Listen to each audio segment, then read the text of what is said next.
Hello everyone, Simon here. Welcome back to the architecture of Cyberpunk 2077. In this video, I want to talk about the mega buildings. So, we're a lot of videos in, and we've seen these mega buildings throughout the city, right? And the idea of them is very interesting, to me at least. I don't know if you think it's interesting. I've left them towards the end because I wanted to see the whole city to understand the whole city before we really discuss what these things are, why they are, what they mean, and so on. Let me find a better place. Okay, let me get over here. A lot of this is going to be theory today, and then in the second half, I guess we'll go look at the mega buildings closer up. But for now, let me just look at this in the distance, and then we talk about theory. I've got my notes here. So, I want to get off the bike. So what are these mega buildings? Just looking at it, it looks like low-cost housing. Why do we say it's a low-cost housing? First of all, it's kind of ugly. It's kind of ugly, so they didn't spend a lot of money to make it look good. And secondly, it's modular. You see how there's like 3 modules? And then every tower is the same 3 modules. So it's modular and it's not pretty, right? And modularity, what does that mean? Well, modularity allows you to lower cost because you're using the same plan for multiple buildings. So already, instead of drawing a different plan for each building, you just copy and paste, and so you don't have to design the whole thing multiple times. You design the whole thing once and you reuse it. And then the 3 modules, they probably design each module once and then they just reuse the same design. So the design of it is cheaper because you're just copying the same design over and over again. And because you're building the same tower multiple times, the equipment, the factories, the workers, the workers, every time you get a bunch of workers to build a building, they have to learn how to build the building because if it's a different material, a different design, they have to study the plans, and they have to study all the instructions. All the engineers have to know the building inside out, and then they have to build the thing. And so every time you build a new building, it's a whole learning experience for everybody working on the project. Whereas if you have a modular system and you're copying the same module 10, 20, 50 times, then you don't have to learn a new thing every time. You just learn it once and you do it 50 times. So you save on equipment because you reuse the same equipment. You save on factories. The same factories will make all the components again. You save on design. So if you're just building copies of the same thing, you save a lot of money. So it's not pretty, and it's the same thing over and over again. So that tells us that they're trying to cut costs. They're trying to build these things cheaply, right? So that's why I say it's low-cost housing, number one. Secondly, notice how the towers, they're all over the map. They're over the city. In fact, let me go to the map. And we can point them all out in the map, right? So there's the one that we're looking at. There's one there, one there. 1, 2... Nothing in the factory district. 3... 4...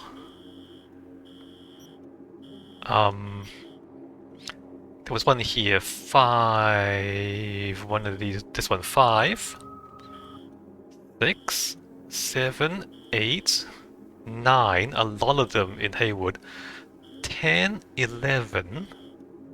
One half built... 12... And none there. So there's 12 of these things and they're spread out around the city.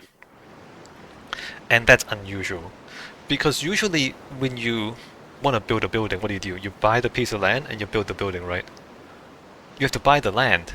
And who has the resources to buy pieces of land around the city? You know what I mean? Even a megacorp like Arasaka, they do own land around the city. They own Arasaka Tower, they have a port, they have a factory, and they have a few smaller buildings. But even Arasaka does not own as much land as whoever built the mega buildings. And we're assuming whoever built the mega buildings is the same group because it's all the same design, right? So it's the same people. So the people who built the mega buildings, they own more land around the city than Arasaka. So who could it be? In the world of Cyberpunk, the only people with that kind of resources is either the mega corporations or it's the Night City government itself, right? A city government usually can pass laws to force you to give them land. Or maybe they have land around the city. Like usually governments are big landowners in any city because they have to run city infrastructure, so they own a lot of land. So it's probably a government public low-cost housing project. Because who else can do this, right? Who else can just buy a lot of land around the city and build a dozen towers? And if they're gonna do that, they build a dozen cheap towers. They don't build a dozen fancy towers. They build a dozen cheap towers, which are exactly the same. So who would do that? It's people who don't really care about making a profit, and they're trying to get a lot of houses up cheaply, right? And so it's going to be a government public housing project. That's the only one that makes sense. So thirdly, let's say, okay, now we know it's a government housing project, but it's a lot of housing. These are mega buildings, like they house a lot of people. And they're all the same design, so you assume that they're all built one after the other in quick succession. So what happens with projects is, usually when you build a number of buildings, you learn from each one. Like you never get things perfect the first time. So you build one, and when you build one, you learn something. And usually what you want to do is, well, I want to change the design to fix what was wrong with that one. And so you fix it, and you make it better, and you build the second one, which is better than the first one, and then you go, oh, I want to, no, that's not quite right either. And then you like improve this, and you build the third one. So if you like have time between one and the next, you would change the design, and it would change, and it would get better over time. So it's very unusual for a project like this to be exactly the same all the way through. Like the 12 buildings, they're all the same. Like why would you do that? Why don't you like learn from your mistakes to make it better? So it seems like all 12 were put up simultaneously or almost simultaneously. So it was like very quickly built, all of them at the same time, or like one after the other very quickly, and they didn't spend time reconsidering it, redesigning it, fixing anything, changing anything. They just did it, right? So very quickly, a lot of these towers were put up by the government. And that means a housing crisis. That means something happened, and suddenly a lot of people needed housing quickly, right? And in the world of Cyberpunk, we know there's all sorts of disasters. There's big earthquakes, there's wars, there's plagues, there's all sorts of things. And so any one of those things could have triggered a massive refugee crisis. Oh yeah, and Arasaka was hit by a nuclear bomb as well. There was that. And so when you like nuke a part of the city, then suddenly everybody runs away because it's radiated. And so now you have a huge refugee crisis. So a lot of things in Night City history could have created the crisis. And as a consequence of the crisis, you have a lot of refugees, a lot of homeless people. And then to just really quickly fix the problem, the government quickly puts up all these towers and just builds some low-cost, massive public housing to house all the people. That's what it looks like happened. But again, if it wasn't built all at the same time, the design would change, logically speaking. Like you wouldn't just do the same thing over and over again if you had the time to spend to change the design, right? Or to improve the design. It's only gonna be identical if you don't have time to improve the design, because you need to get these things up really quickly. Right. So, just looking at these, you can kind of figure this stuff out, right? Very interesting. The next thing is, notice how, well, I mean, it's dark now. Notice how the towers, they're like big blocks, and then it's got a narrow leg in the middle. So the narrow leg, they're trying to fit a lot of housing on a small footprint.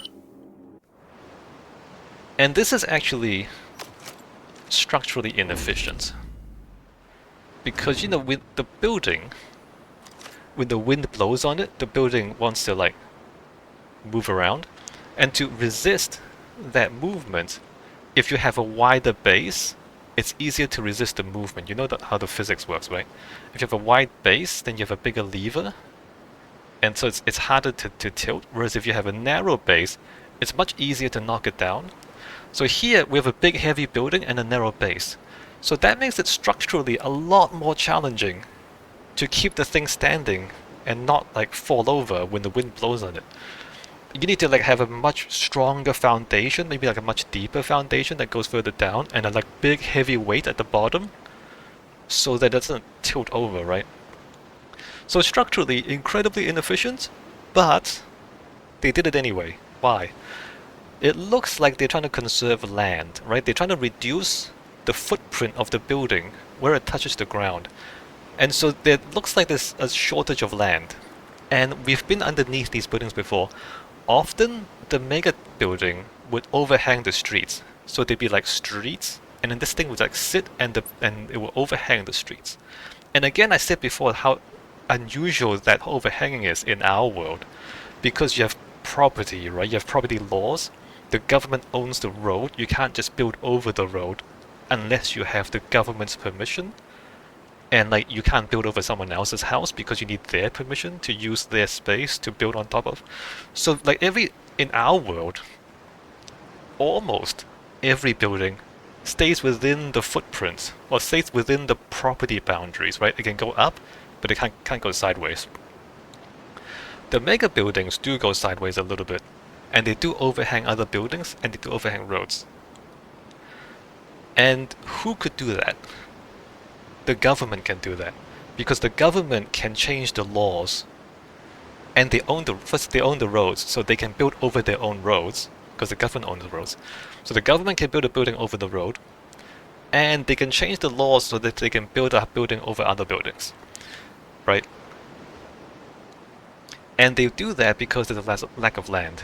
So we're talking about overcrowding, homelessness, a refugee crisis, and not enough money to build nice houses. And so in the absence of a lot of money, the government puts up these cheap buildings, cheap housing blocks very quickly around the city. Right, so the story becomes more and more elaborate, right? And another interesting thing is, Night City is very vertical for a city. Like you might not notice it looking at it like this. Oh, it's kind of it's not that vertical. No, compared to real cities, there's no suburbs. There's no suburban sprawl. Remember, like when we looked at pictures of like New York and Tokyo and Shanghai and like a lot of cities, they just sprawl. There's a city center where the towers are, and then it just goes on and on and on, and it's just low-rise building, medium-rise buildings, all the way to the horizon, and it just goes on and on and on. Whereas Night City, everything is very compact. Like everything, there's no suburbs really. The only one is Rancho Coronado. Everything's high density, like this is all high density, and only low density stuff is this. Maybe a little bit of this, you might consider this to be lower density. But like, that's only maybe 1/5 of the city, or 1/6 of the city is low density stuff. So in contrast to normal cities, this city is much more compact, much more vertical, hence the mega buildings going up. I mean, there are a number of reasons we can speculate about, like why people choose to squish together so much.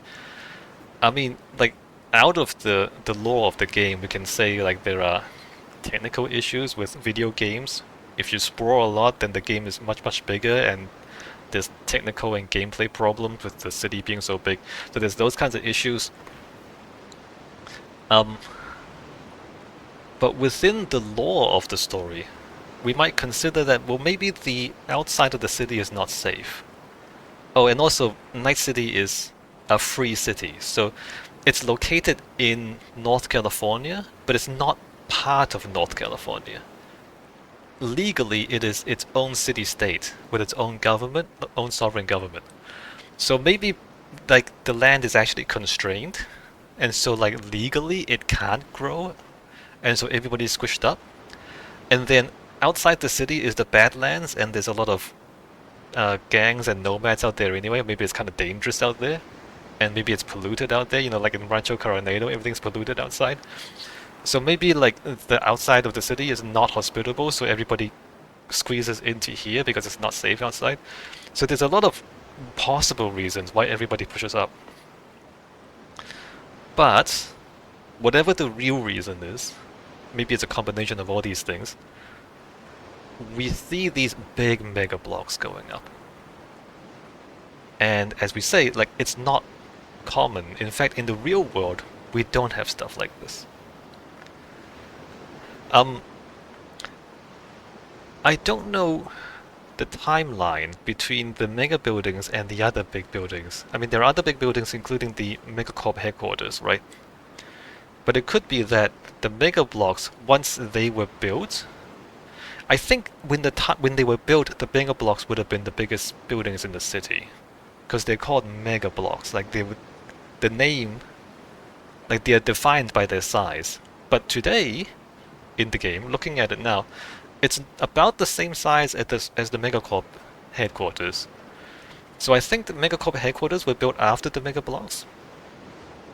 And it's possible that the Mega Blocks actually introduced things that people regret later on. Things like overhanging other buildings.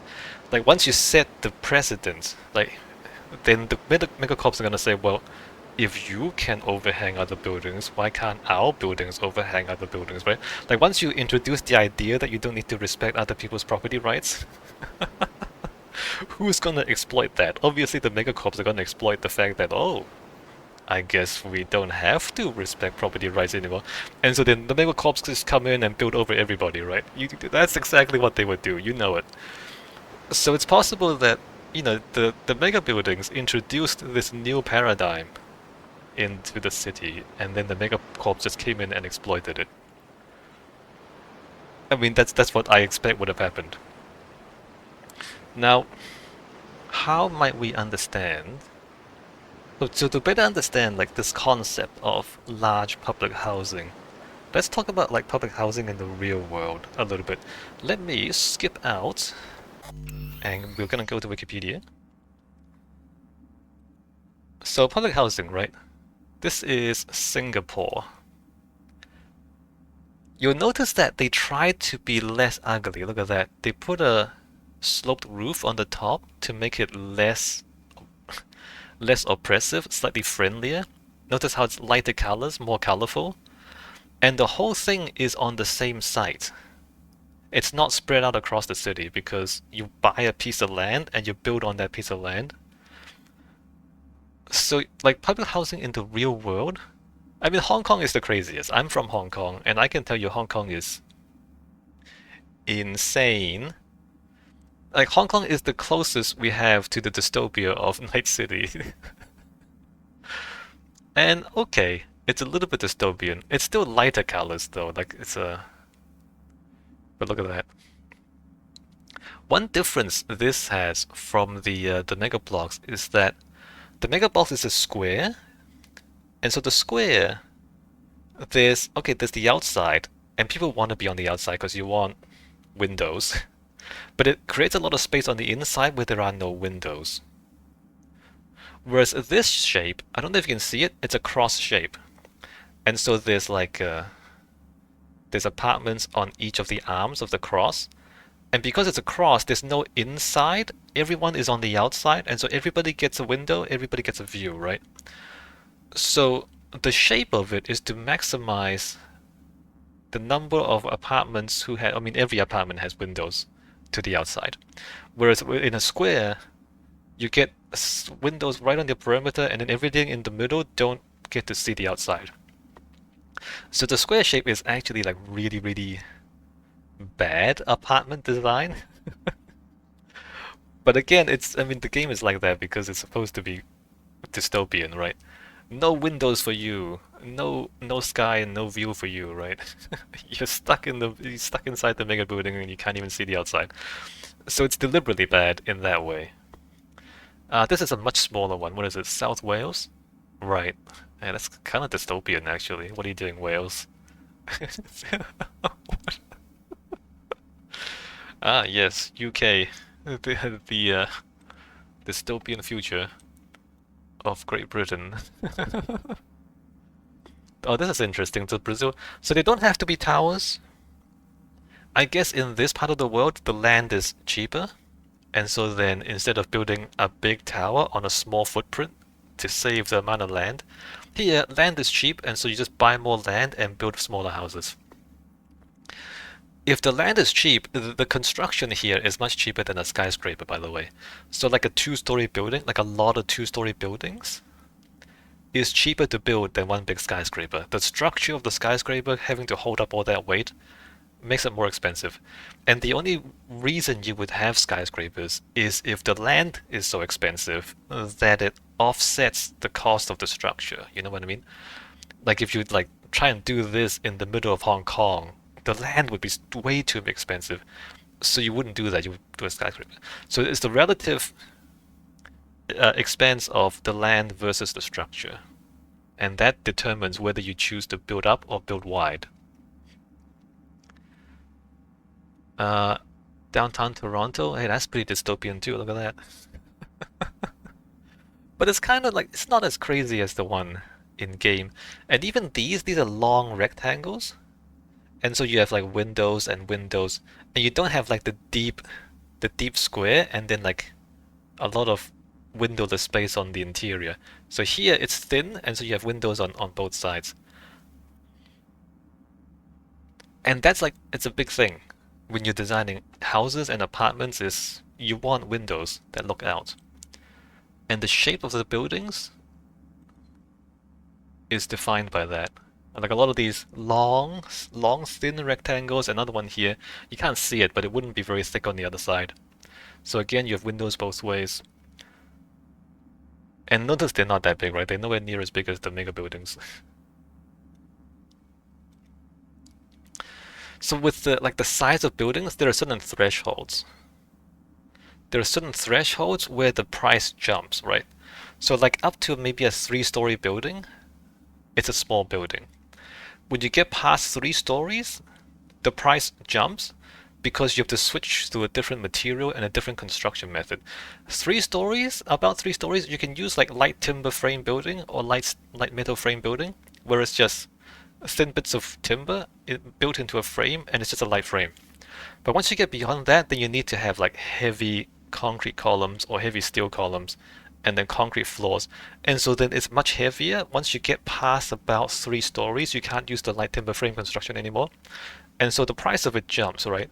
And then as you go up, like there are certain thresholds where you go past a certain point, the structure becomes more expensive because you have to switch to a different material or a different construction method. And so then like these towers, so you don't really see anything in between is what I say, because it's like the economics don't work out that way. You want to max out your 3 stories, but not any higher if you want to build the light timber frame stuff. And then this stuff, like you want to max out to that height, but not any higher, because then you have to do something else. And then in Hong Kong, right? In Hong Kong, like you would want to max out to that height, but not any higher. And if you look out, you can see that all the buildings are about the same height. They're all about the same height, and because there are certain thresholds beyond which you have to change the design, and the price jumps, right? So there are certain limits to how you can do architecture, and there are like certain considerations. Anyway, so what is with towers? Who came up with this? One of the fathers, the grandfathers of modern apartment towers is Le Corbusier. That's his nickname. Nobody remembers his real name anymore. Le Corbusier, this guy. He's a Swiss French, this guy. So he's one of the early thinkers and theorists. And so, you know, back when he was working, this was revolutionary. This seems like very normal today, right? Like, okay, so you have columns holding up floors and you have staircases. Okay, that's a building. But you know, before Le Corbusier drew things like these, nobody thought like this. Before this, there was like masonry buildings. I guess, I mean, there was a picture here. There was like his own home before he started all this. So like old buildings like these, they was like heavy masonry, load-bearing walls and sloping roofs. So this is like pre-industrial stuff, right? And then when industrialization came along, and you had steel, you had reinforced concrete, and people started to think about how do we use steel and reinforced concrete. And people realized that if you use steel columns, you don't need load-bearing walls, and so you don't need walls anymore. You can just have thinnish column, like relatively thin columns, and so then like you have big windows. Instead of having like heavy stone walls, you can have big windows. Oh wow, revolutionary back then. So back about what year was this? 1914, 1918. So like over 100 years ago now. Like this was a new idea back then, right? And so he thought about things like this. You know, compared to the old pre-industrial buildings with heavy walls. Oh, look at that. It's just a big frame as everything's open, big windows, everything's open, and everything's just simple geometry. Revolutionary. And then he came up with stuff like this. So what is the concept here? So this is the old city, right? And the old city, there's a lot of small buildings. And so what Le Corbusier thought was, okay, instead of everybody live in small buildings on the ground, we take everybody, we stack them up. We stack everybody up into these tall towers. And so now you have a lot more free space on the ground because instead of everybody living horizontally, they're living vertically in new houses. And so now there's a lot of open space on the ground, and you can just turn all that open space into beautiful gardens and parkland. Beautiful public open space. Yeah. Maybe. So this is what he thought, right? Like people would live in towers like this. And this looks a lot like, well, I mean, okay. So what's the problem? We have the same building, but you'll notice that there's not that much beautiful gardens and parklands, is there? So in reality, instead of freeing up a lot of space and putting beautiful parks and gardens in, the real world just put more towers in. Oh, you have more free space now. So you just build more towers in the free space. So then instead of this, you have this, where there's just more and more towers packed together into a small space.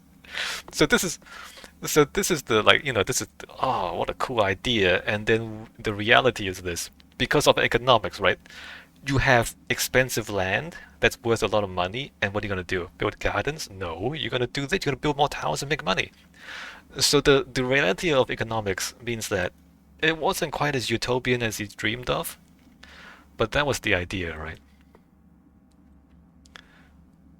And he also thought of stuff like this. So this is modernism. This is where like the idea of a modern city came from. A modern industrialized city. And look at this, right? Big open windows because you have look columns, right? Steel columns holding up the roof, so the walls are not load bearing. The walls can be anything. You don't even need walls. If you want to live outdoors, you don't even need walls. But you have windows here, great views, a lot of sunlight. And when he thought about this stuff, that was a new idea that nobody else thought of before. I mean, some people did. Oh, look at that, very cool, look at that. Extremely modern. And he's one of the first people to like think of architecture that looks like this. And it came out of like, how do we use these new materials and how do we take advantage of these new construction techniques? Brutalist. The concrete, oh man, the concrete is kind of low quality, huh? It's not beautiful concrete. The people who made this concrete is not. Is that not even horizontal? It's kind of wobbly, isn't it? It goes up and down a little bit. Anyway, the craftsmanship there is not great. But you see the concept, right? Like long rectangular shapes and like straight lines, flat surfaces. Is this better? Maybe that's slightly better. And then there's also the urbanism. Let me this one there's not that many pictures. So one of his most famous plans was the Radiant City, or in French, Ville Radieuse. I'm probably butchering the French. So Radiant City, there are other pictures of it. We saw that one before, right? So the plan, I'm not sure how to read this. I think it's industry down here, and then like residential up here, and I don't know what that is. So here's like a perspective of it, right? So he thought, everybody would move into the towers, and then there'd be wide open gardens in between the towers, is what he thought. But also important is the big wide roads. Oh, there's him, like Le Corbusier. Look at him with the big glasses. What a nerd. So look at this. So this is like the main street, and here at the bottom, on ground level, you have cars. What is that? 1, 2, 3, 4, 5, 10-lane highway down there, and no pedestrians on ground level because it's dangerous. There's too many cars. So the pedestrians are raised up on the upper level with a lot of these bridges connecting all these buildings at that level. And so the pedestrian street is there. Those are shops, I think. So shops along the sidewalk, and so you split the pedestrians from the car traffic. And this is like the modern city where the cars can go fast and the people are still safe and the buildings are big and oh yeah, modernism. And if you look in the game, like this somewhat resembles certain parts of Night City in the game, right? I guess mostly Charter Hill or downtown where you have the pedestrians walkways above, big wide roads below. So this is what he thought. What happened in reality was, so the pedestrian bridges are expensive, and pedestrian crossing on street level is cheaper, and sidewalks on street level is cheaper. You know where this is going, right? So in the real world of economics and money and limited budgets, what ended up happening is the people were on the ground level, and then there were big wide roads which were very dangerous and not very pleasant for pedestrians.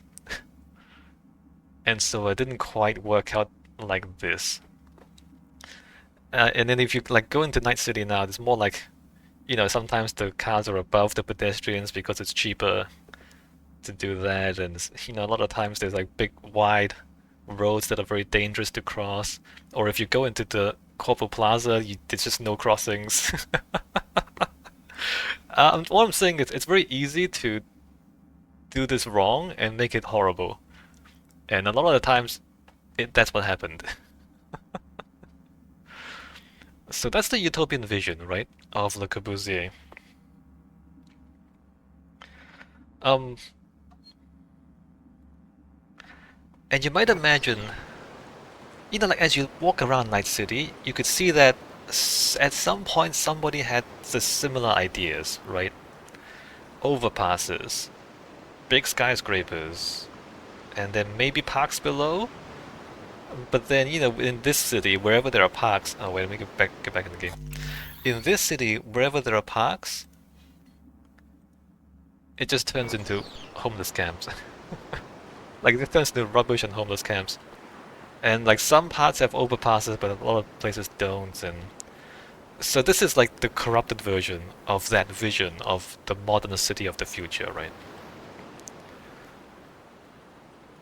Anything else we need to say? Not really. Okay, let's go take a closer look at these mega buildings. There is one mega building that we can really get into, and that's the one where we started the game. Let me drive over there, and we can enjoy the city as I do, right?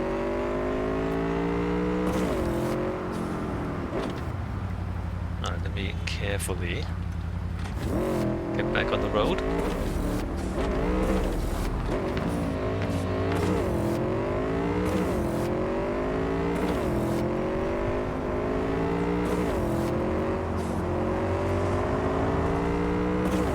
I want to point out that, like,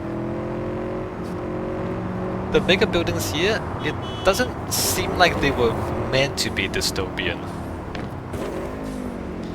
In the context of the history of this world, it seemed like it was meant to be a reasonable response to a difficult crisis, right?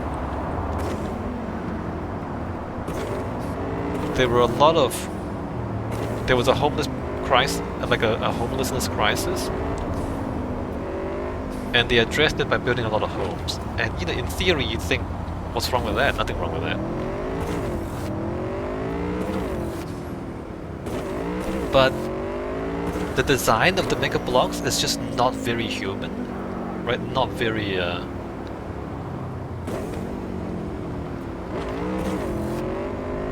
humane.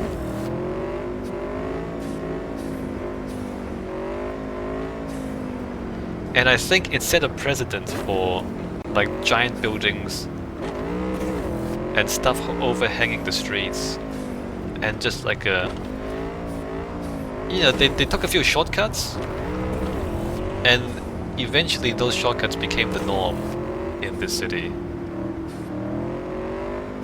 to the detriment of the city, right?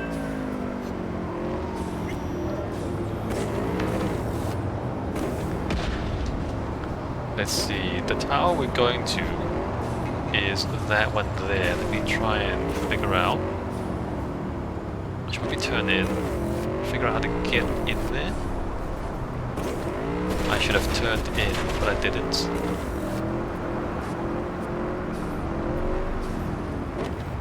Wait, is it that one or the next one?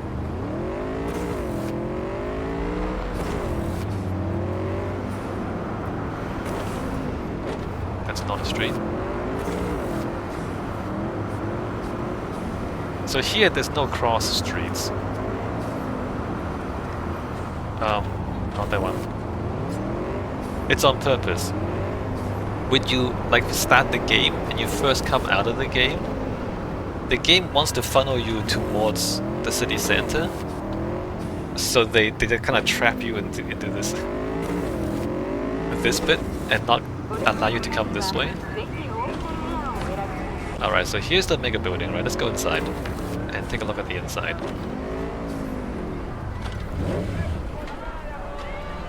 So down here, as we said, this thing overhangs the road and overhangs other streets. And you can imagine, you know, you're the city council, you need a lot of houses very quickly. It seems reasonable, right? You own all the roads anyway, so you just like build the thing above the roads that you own and say, alright, we fixed the problem. Except that, you know, afterwards, everybody wants to do the same thing, and then it becomes a bigger problem.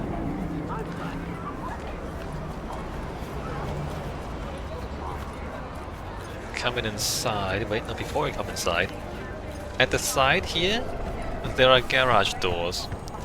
And it's implied that there's a car park underneath there, right? Or that's what you would assume.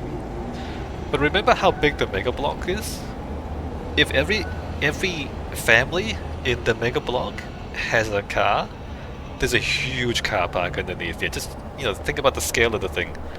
Like, however big the mega building is above, it's gonna be a sizable proportion of that, again, underneath the ground, right? So huge foundations. Enormous foundations underneath here. And the enormous car parks down here. Because there's no car parks outside here. All these buildings are not car parks. So the car parks are somewhere underground, right? So first of all, there's that to think about.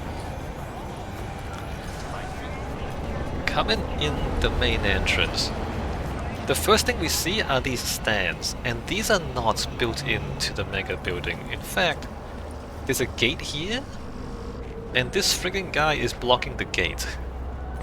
So this is these stands, they are not fixed, but they've been added here because the people here need shops. Alright, so public housing projects. If somebody tells you, okay, we need a housing project, what do? You build housing. Obvious. Except it's not obvious, because when you build a housing project this big, if you have like 10,000 people, 20,000 people, you're not just building housing, you're basically building a small city.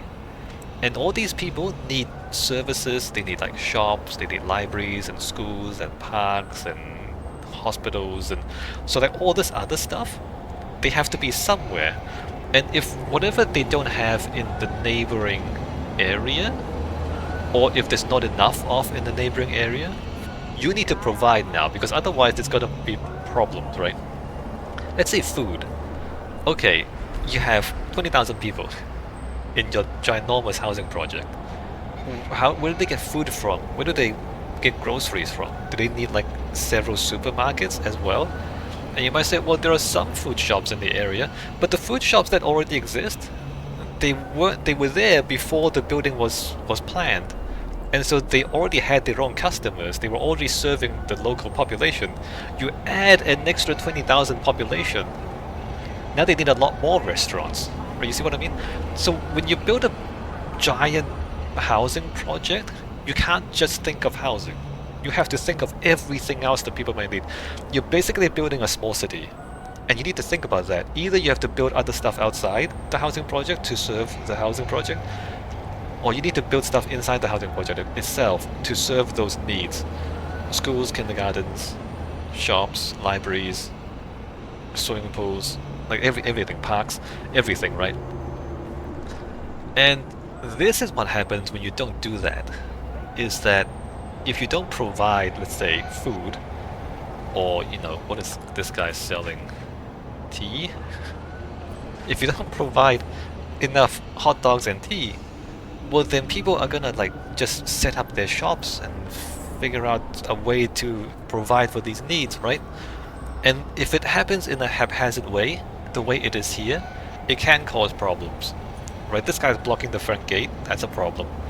It creates congestion. Imagine if there are more of these shops and then there's a big fire and everybody tries to escape the fire, but then the corridor you designed to have enough capacity for an emergency, now it's like two-thirds of it is blocked, and now so people get stuck and they get burned to death because they can't get out of the burning building. So there's problems like that. If you don't provide for these things, you create more problems later on. And things like staircases. If you don't have enough parks where people can sit, then people are gonna sit on staircases because that's what people do. And again, they're gonna block the staircase, and then they're gonna block the entrance, and when people kind of come in and out, they're stepping over the people sitting on the staircase. So you have to provide these things, otherwise it becomes a big problem and it becomes a disaster for people to try to live in places like this. So this, just seeing this, is an indication that this building, like if you saw this in the real world, it's an indication that this building was designed without thinking enough about all the services and all the shops and all the businesses that the people would need to live. And so they're setting up these improvised solutions in places where they really shouldn't, because this is the main entrance and it's designed for emergencies to be big enough, like for when there is an emergency, everybody can escape the building, right? So problems like this is what happens when you designed a public housing project, but you don't think enough about all the possible details and all the possible things that can go wrong. You don't think about how people live, and you don't think about like where people work, and you're just providing houses with kitchens and bedrooms, and that's it. That's all you need. No, that's not all you need. You need a lot more. Let's go upstairs. What was I supposed to do? Just watch them get mowed down? Listen, you, me, and every fucking cop in this. And you notice that the aesthetics of this is quite bad too, right? This is not a pleasant place to live. Go right ahead. Be the hero. It does affect people psychologically. When your surroundings are ugly, it oppresses people. Like it makes them feel bad, and that's also not good because it affects people. Like when the environment is stressful, people will do crazier things. Like people become more violent if they're highly strung. So there's more crime and there's more problems. There's more fights. Oh, wrong button. Don't So we come up. Oh, there we go. You should look at this.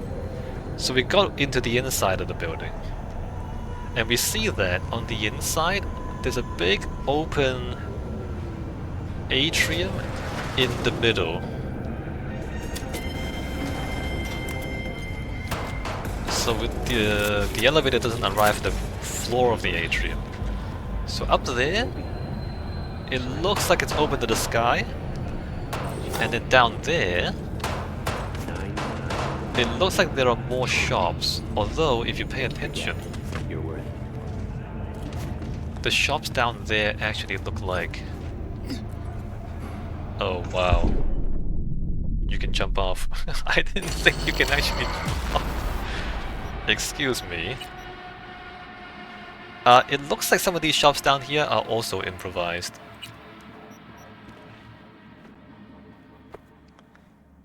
So, before I died, if you look around, there are shops. So the building has provision for shops. So I said, oh, you need shops. Yes, there are some shops. But there doesn't seem to be enough because there also seem to be improvised shops in the central space. So they provided some things, but they didn't provide enough, is what it looked like. I talked about earlier how you want the building either to be like a thin rectangle, so you have windows both sides, or you be like a cross, so you have windows on all the arms of the cross. This building is a big square, and the residential units are on the outside of the square, and then on the inside is a big hollow space, which creates this light well where it feels like you're trapped. You're trapped in the mega building. So it's very dystopian, and usually not what you would do in the real world because we don't want to live in dystopian buildings. But in Night City, it's kind of appropriate.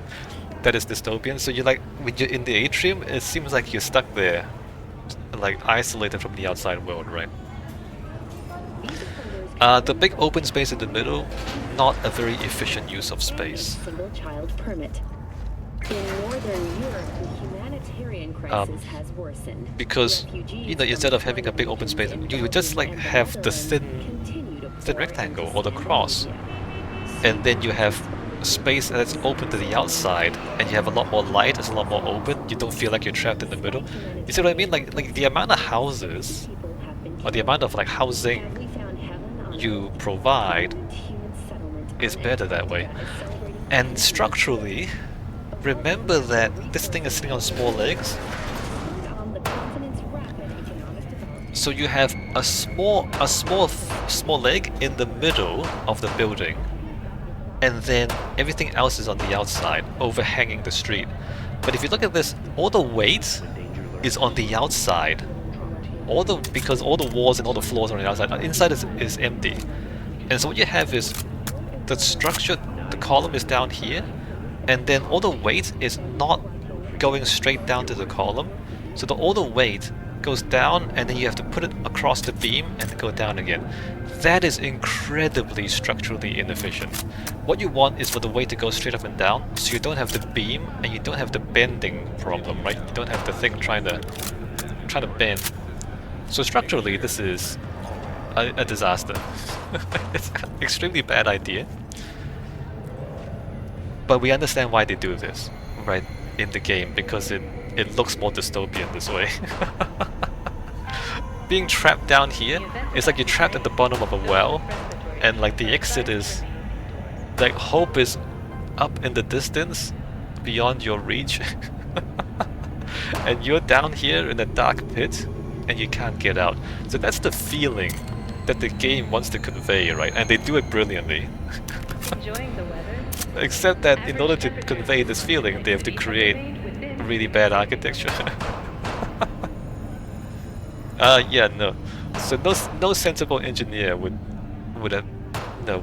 recommend this. But very appropriate for the game. As I was saying, what is that down there? Don't fall. Oh my god. I didn't say jump off, I just want to jump. Alright, I jumped off again. I think those things are not permanent shops, those are improvised shops. The interior, you can see it's a lot of just bare concrete. Again, to save costs, but it's not pleasant, right? It's not beautiful. There's no beauty here. Just a lot of bare concrete. And I don't want you to think that I'm being frivolous or anything. Oh, beauty. No, it affects people psychologically. Like, it's the fact that it feels like they're trapped in a well and they can't get out. That messes people up, especially if people are already stressed from other things. Like, it can drive people insane, it can drive them to do desperate things. Like, if they feel like they have no hope. So we don't do this in the real world because we don't want to drive people insane.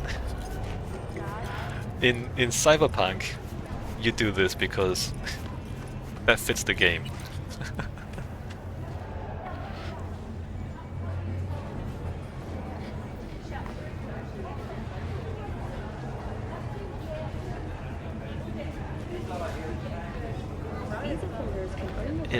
It affects productivity. License and a single child permit. You make people depressed and like they lose their jobs because they don't like they go crazy at work. Maybe they lash out at work and they lose their jobs. And so bad architecture to some extent can make problems worse for people. I'm trying to look at the structure. Look at that down there. Yeah, no, that's not permanent. So there are some shops down there. What is that? Masala Studios, Softsys, BD Shack. So there are shops, but there's not enough shops. There's also additionally a makeshift market in the central space.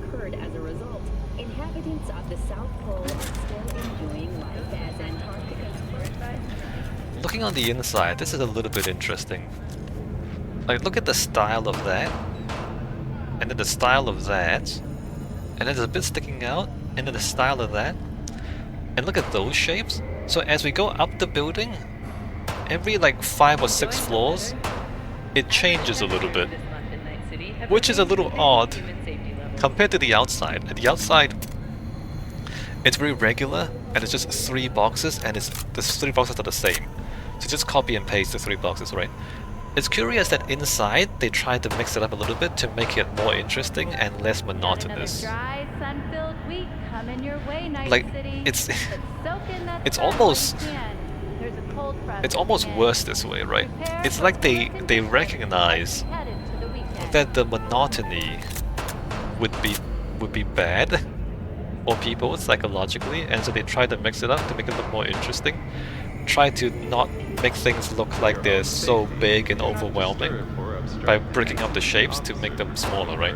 So it's kind of like they know about these psychological problems that they might create, but then they create this anyway, and it's awful anyway.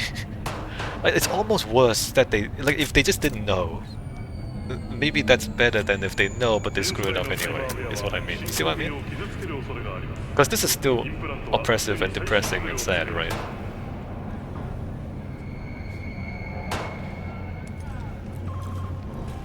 Okay, let's move around a little bit. We have a gun shop here, because it's America. Seems like a bad idea to sell guns in a place like this, because you know somebody's gonna snap, given how oppressive this place is. A gun shop, and then here, this is not a gym. This is the local residents putting gym equipment in what was just a part of the corridor, right? So you look at this and you assume that there's no gym in the building, but the people wanted to exercise, so they just took over the space and put gym equipment here. So again, like it's suggesting that the people who designed the building did not provide all the things that the people need. Like, there's no gym in the building and there's no gym outside, and so they just set up a gym by themselves. Again, they're blocking the space a little bit, and they're using the space the way they're not designed for, which is not ideal. Like, you know, this is like a failure of architecture in the sense that the architect did not anticipate providing for the needs of all the people, right? Moving on a bit, more of these stores. They're selling food again. So again, like not enough food stores. And the funny part is there is actually a food store here, and this is actually built into the building, right? What do you think, man? So there's this little nook back here. I don't know, maybe if was this supposed to be storage at some points?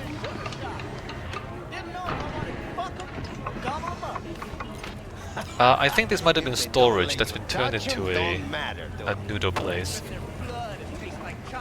So yeah, people need food and there's just no food provision in the building, it looks like. Over this way. So we get up to the rooms. The rooms are just doors and doors and doors on the side of the building. And then through there, there's more doors, corridors and doors. Very, very basic apartment block stuff. And there's nothing else. Right, there's no extra bits. Like, what kind of extra bits are we talking about? You know, sometimes, in a good apartment building, you might have a little community space on the floor, like you have a floor. There's like hallways going each side, and then maybe at the elevator there's a little seating area, maybe. And so like you can like sit at the seating area and chat with your neighbors. So like in a good apartment, there will be provision for things like that. Whereas in like a cheap apartment where they're trying to maximize profit, it would just be like a narrow corridor, a dark narrow corridor, and just doors and nothing else. Here, Enjoying the weather. Average temperatures. I'm not sure what to make of this. But anyway, talking about real world architecture, like a good apartment would try to provide for people's needs better. Make sure your implant is always the latest model. And I think that's pretty much all we have to say. Let me just double check. Oh, there's a lot of pipes. I'm not sure about those pipes. Those look retrofitted too. Because in a building you would usually like have the pipes, not have them exposed like that. Exposed pipes usually mean that the pipes have been added at a later time, and so they don't have space for it, so just put on the outside, right? 9999 trauma team. Not sure how old these things are. Could be multiple decades old. These buildings. I won't go into the apartment. We do have an apartment here, but the next video will go into the apartment. Well, now, coming around here, there's a second elevator. This one might be a gameplay thing again. So the sequence, the introductory sequence, you come in this side, you don't come in the main door. The cost of this cutting-edge therapy treatment has been listed. And I think it's just a tutorial thing, right? Although we do get a nice view outside. There's another elevator out here that goes down into a car park. In the tutorial, you get dropped off in the car park, you come up the car park and into your own apartment.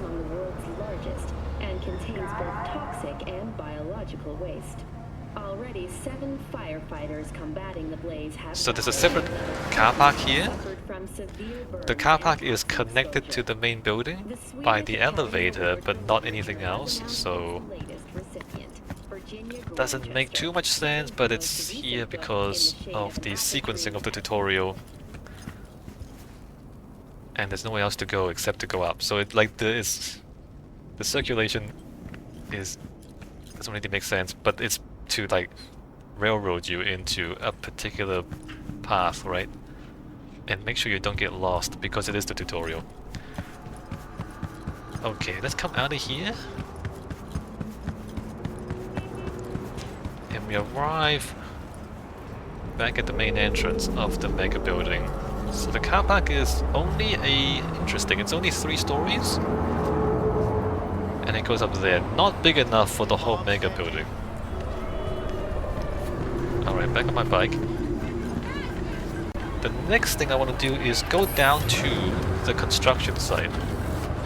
Remember there was a Megabuilding construction site. It was under construction and then it got abandoned.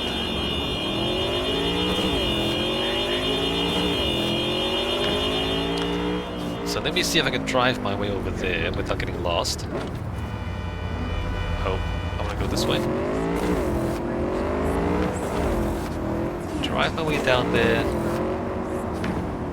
And we'll take a look at how these things are built.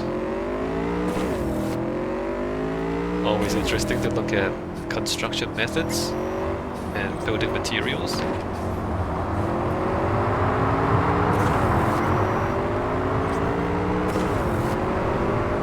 Alright, where am I going with this?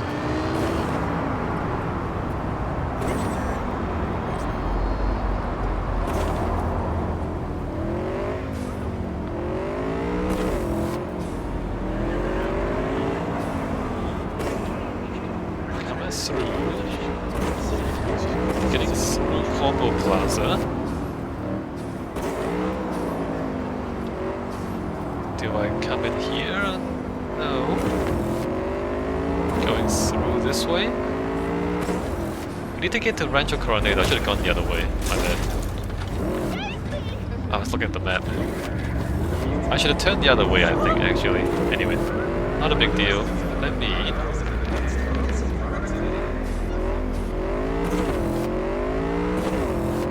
through here.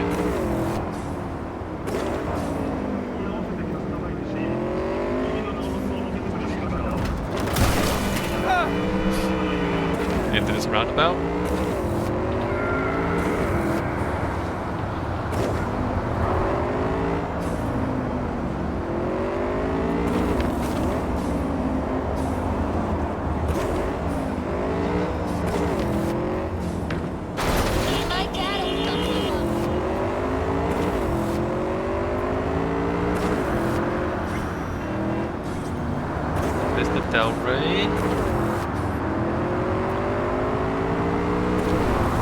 Another Megabuilding in the distance.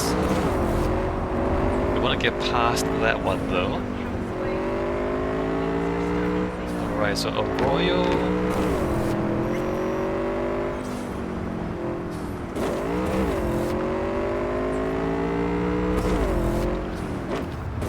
Where... It is this way, I think. Maybe further south. Okay, the road turned that way.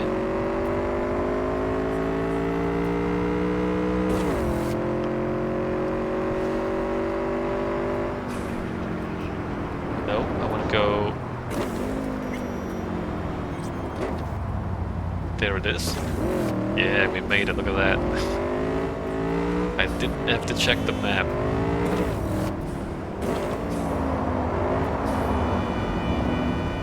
I've been spending way too much time walking around the city and looking at things.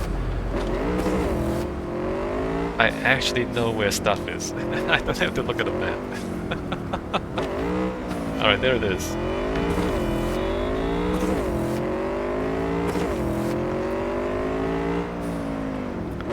Okay, so from a distance. What do we see from a distance, right? It's concrete, columns and slabs. Not enough beams, I think. But you know, just looking at it, we have 3 columns, a 3x3 grid, I assume. So 9 columns holding up big beams, and then the above that is all the apartments. And really not complicated. Really not complicated. If we assume that the big columns go all the way up, then maybe the structure is more reliable than we think. So we have one beam and then we have a set of floors, right? We don't know where the next big beam is. I assume that we would need, periodically you'll need big beams to transfer the weight to the central columns, and then down the central columns into the ground. So we have one set of big beams. I'm trying to think. Big column, big beam. and then like smaller floors, and then there probably would be another big beam, and then more smaller floors, and then another big beam, and smaller floors. And the big beam is the things holding up the smaller floors in between, right?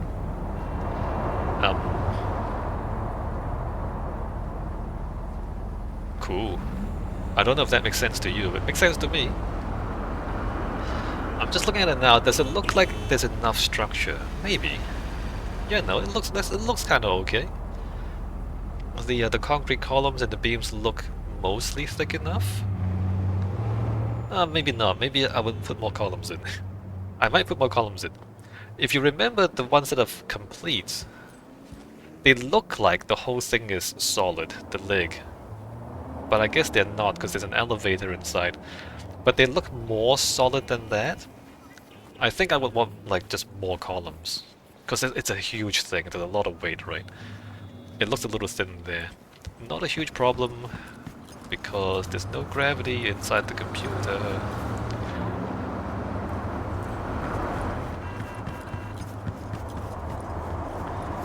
In the game here, the construction site has been turned into a little bit of a gameplay area. There's enemies.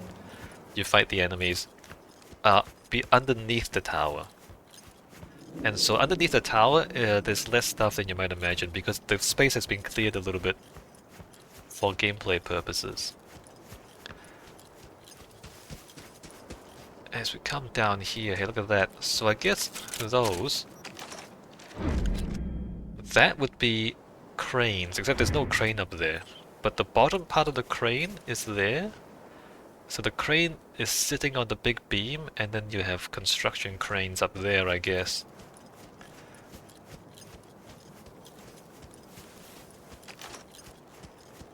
Interesting that at the moment they have diagonal struts holding up that stuff.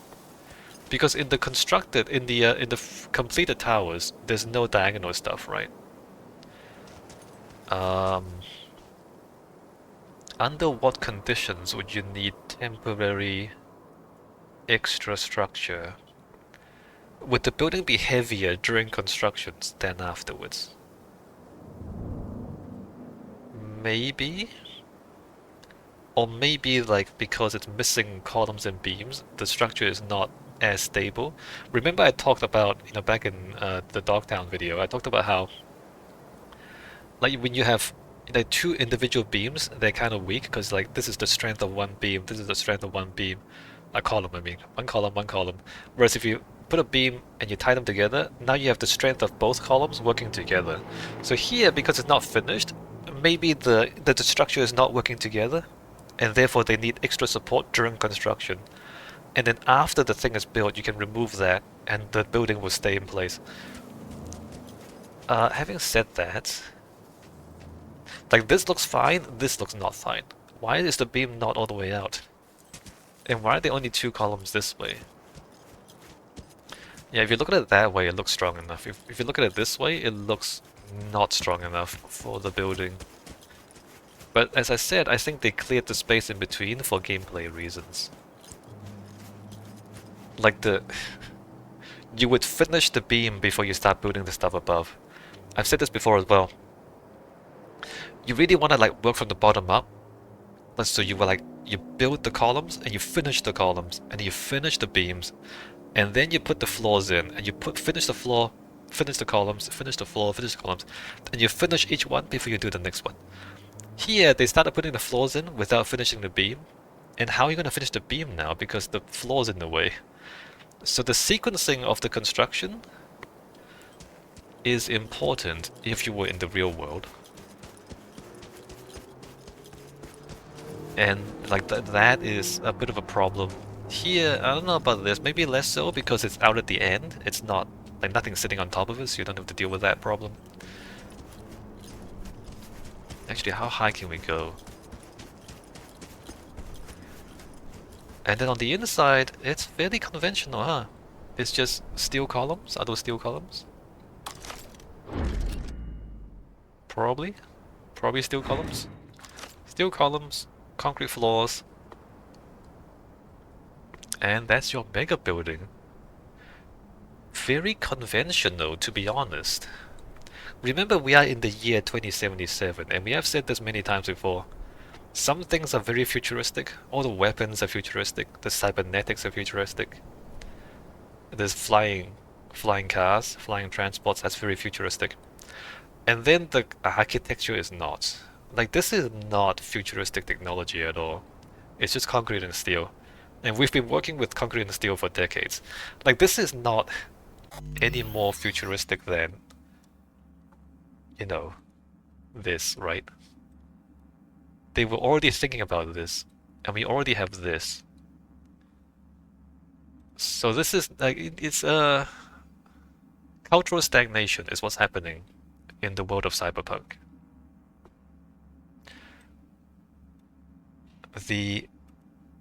All the resources have gone into wars and weapons, and so the construction technology is just, it's 100 years old. It really is. Right? In the year 1977, this would not have been unusual, except maybe the size of it. Although, you know, the World Trade Center is about this size, remember? And the World Trade Center is old too. So yeah, no, it's not. It's a world where architecture has really stagnated and hasn't seen many advances.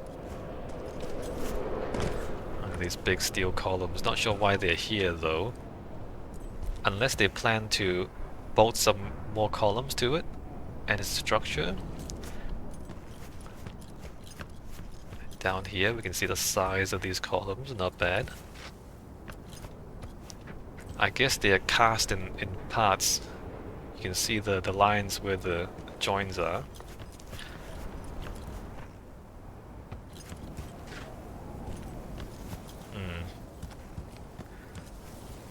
Let's try not to fall down. We do have pipes. Okay, so the building needs electricity, water, sewage, ventilation. So there's a number of services that the building is going to need. And here's a pipe. I mean, this could be sewers, this could be water, we don't know. Another big pipe there. We don't see the elevator shaft. Although it could just, you know, hang off the side of the beams a little bit. And ventilation? Ventilation is going to be big for a building like this. And we don't see a ventilation shaft either. It's pretty cool though, look at that. That crane is kind of sitting on nothing. Not sure how structurally reliable that is. There's a steel frame there and another floor there. Interesting. You know, maybe it would make more sense if the cranes were sitting on these steel beams, separate from the building structure.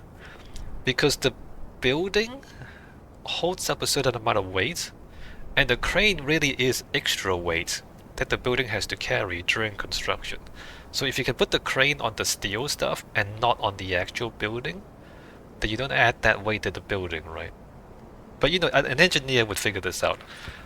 It's not just like designing the building as it is completed. You also have to design the construction sequence of the building, right? How to get the crane up there, how much weight the crane weighs, and then how to get the crane back down again when you're finished. Stuff like that. Construction sequencing, getting the materials in the right sequence to put it all together.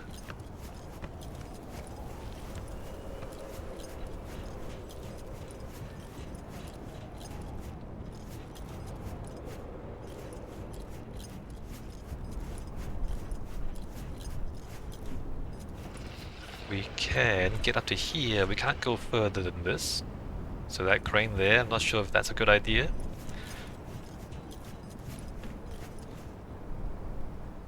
And that's about it.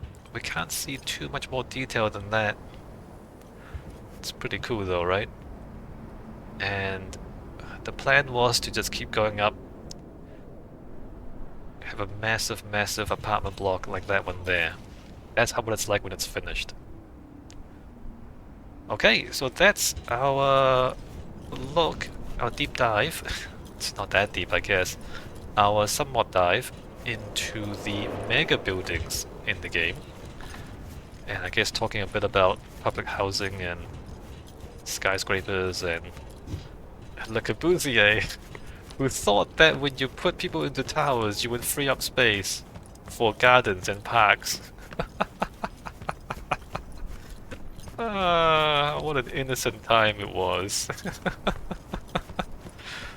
Ah, gardens and parks, how utopian and how innocent. In the real world, there are no gardens and parks, only more towers. Oh, you freed up more space? Let's put more towers in this space, look at that. More towers.